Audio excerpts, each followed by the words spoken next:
गणपती विसर्जन केलं जातं.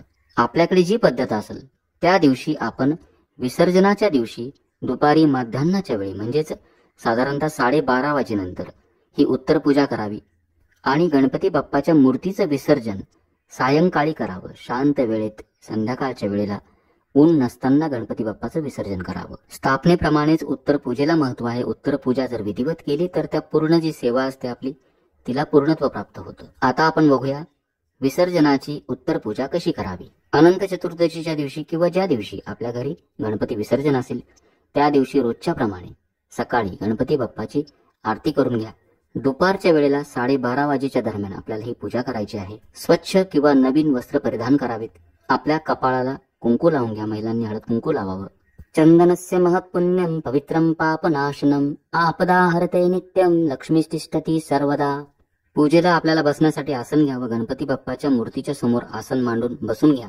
पूजेसाठी लागणारं साहित्य जवळ घेऊन बसा. तामण, पळी, तांब्या, शुद्ध जल, पंचामृत म्हणजेच दूध, दही, साखर, मध आणि तूप एकत्र करून पंचामृत तयार करून घ्यायचं. फुले, दुर्वा, वस्त्रमाळ, हळद, कुंकू, अक्षता, गंध, चंदन, सिंदूर, बुक्का, गुलाल इत्यादी साहित्य जवळ घेऊन बसा. शुद्ध तुपाचा दिवा लावून घ्यायचा. दिव्याच्या पूजनानं आपण पूजेची सुरुवात करूया. दिव्याला हळद, कुंकू, अक्षता, एखादं फूल व्हावं. ओम श्री दीपदेवताभ्यो नमः गंधाक्षता पुष्पम समर्पयामी. पूजेच्या जागेची शुद्धी करण्यासाठी फुलानं संपूर्ण पूजेवर म्हणजेच मूर्तीवरती धरून थोडं थोडं पाणी शिंपडायचं. पुढील मंत्र म्हणायचा. ओम अपवित्र पवित्रो वा सर्वावस्थां गतोपि वा यः स्मरेत पुंडरीकाक्षं स बाह्याभ्यंतरः शुचिः. आपण आता आपल्या शरीराची आणि मनाची शुद्धी करण्याकरता आचमन करणार आहोत. आचमन केल्यामुळे आपोआपच आपली एकाग्रता वाढेल आणि पूजा चांगली होईल. शुद्ध जलानं भरलेला एक तांब्या घ्यायचा. पळी किंवा चमचा घ्यावा. तामण घ्या. भगवान विष्णूंची 24 नावं पुढे मी पठण करणार आहेत. त्यातील पहिली जी 3 नावं आहे या 3 नावांचा उच्चार करताना डाव्या हातानं उजव्या हातामध्ये पळीवर पाणी घ्यायचं. नावाचा उच्चार झाल्यानंतर पाणी पिऊन घ्यायचं. चौथ्या नावाच्या उच्चाराला पाणी तांबण्यामध्ये सोडून द्यायचं. असं आपल्याला 2 वेळा म्हणजेच द्विराचमन करायचं आहे. डाव्या हातानं पळीभर किंवा चमचाभर पाणी उजव्या हातामध्ये घ्यायचं. ओम केशवाय नमः स्वाहा पाणी पिऊन घ्या. पुन्हा पाणी घ्यायचं. ओम नारायणाय नमः स्वाहा पाणी पिऊन घ्यावं. ओम माधवाय नमः स्वाहा पाणी पिऊन घ्या. ओम गोविंदाय नमः तांबण्यामध्ये पाणी सोडून द्यायचं. पुन्हा हीच कृती करायची म्हणजे द्विराचमन. ओम केशवाय नमः स्वाहा. ओम नारायणाय नमः स्वाहा. ओम माधवाय नमः स्वाहा. ओम गोविंदाय नमः. आता हात जोडावे. ओम विष्णवे नमः. ओम मधुसूदनाय नमः. ओम त्रिविक्रमाय नमः. ओम वामनाय नमः. ओम श्रीधराय नमः. ओम ऋषिकेशाय नमः. ओम पद्मनाभाय नमः. ओम दामोदराय नमः. ओम संकर्षणाय नमः. ओम वासुदेवाय नमः. ओम प्रद्युम्नाय नमः. ओम अनिरुद्धाय नमः. ओम पुरुषोत्तमाय नमः. ओम अधक्षजाय नमः. ओम नरसिंहाय नमः. ओम अच्युताय नमः. ओम जनार्दनाय नमः. ओम उपेंद्राय नमः. ओम हरे नमः. गणपती बाप्पाचं ध्यान करायचं. गायत्री मंत्र म्हणावा. प्राणायाम करता आला अवश्य करा. ओम भूर्भुवस्वः तस्य पितुर्वरेण्यं भर्गो देवस्य धीमहि धियो यो नः प्रचोदयात्. ओम आपो ज्योतिरसोमृतं ब्रह्म भूर्भुवस्वरम्. आता आपण सर्व देवतांना वंदन करणार आहोत. आपला डावा हात डाव्या कानाला, उजवा हात उजव्या कानाला लावायचा. त्यानंतर देवाचं ध्यान करून हात जोडायचे. या सर्व देवांना आपण पूजेसाठी आमंत्रित करणार आहोत. ओम श्री महागणपते नमः.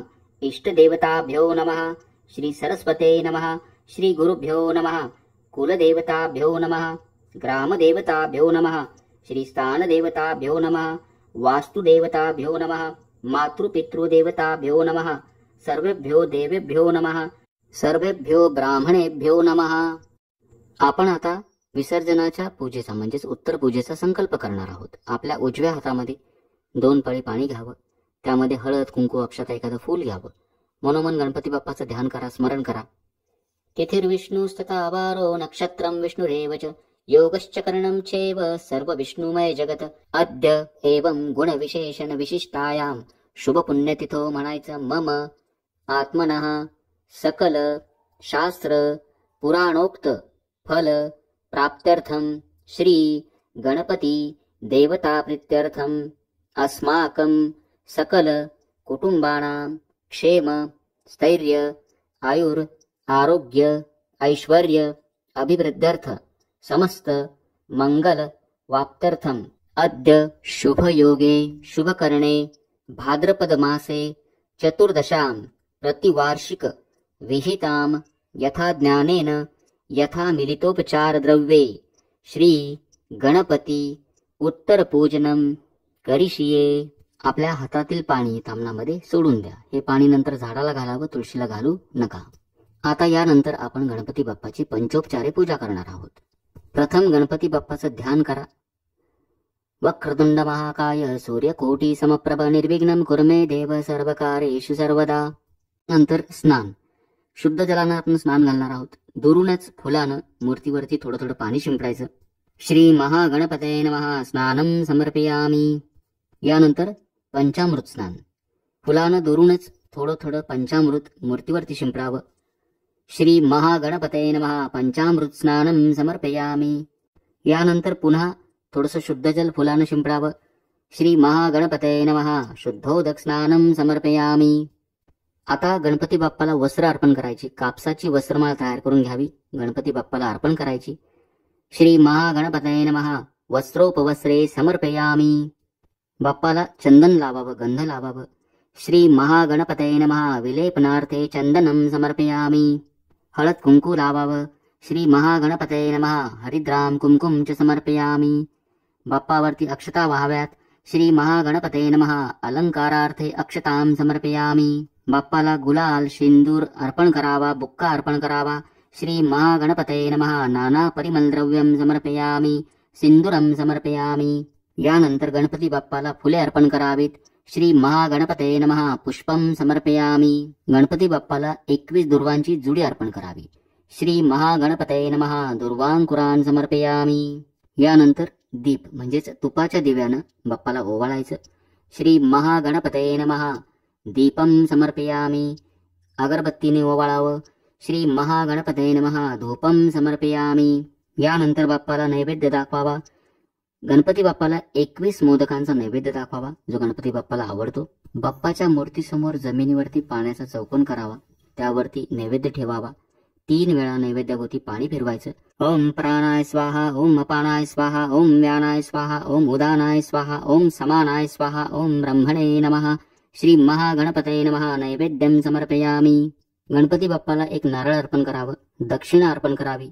श्री महागणपते नमः फलानी समर्पयामी, दक्षिणां समर्पयामी. या पद्धतीनं पूजा केल्यानंतर सहकुटुंब सहपरिवार गणपती बाप्पाची आरती करायची, महाआरती करायची. त्यानंतर कर्पूर आरती, मंत्र पुष्पांजली म्हणायची. या पूजेत आपल्याकडून काही राहिलं असेल तर त्याची क्षमा प्रार्थना म्हणून स्वतःभोवती एक प्रदक्षिणा मारायची. पुढील मंत्र म्हणायचा.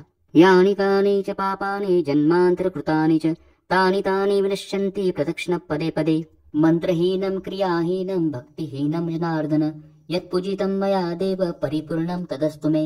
आता सर्वांनी मनोभावे बाप्पाला साष्टांग नमस्कार करायचा. बाप्पाचं दर्शन घ्या, कारण यानंतर आपण गणपती बाप्पावरती अक्षता टाकून त्यांचं विसर्जन करणार आहोत.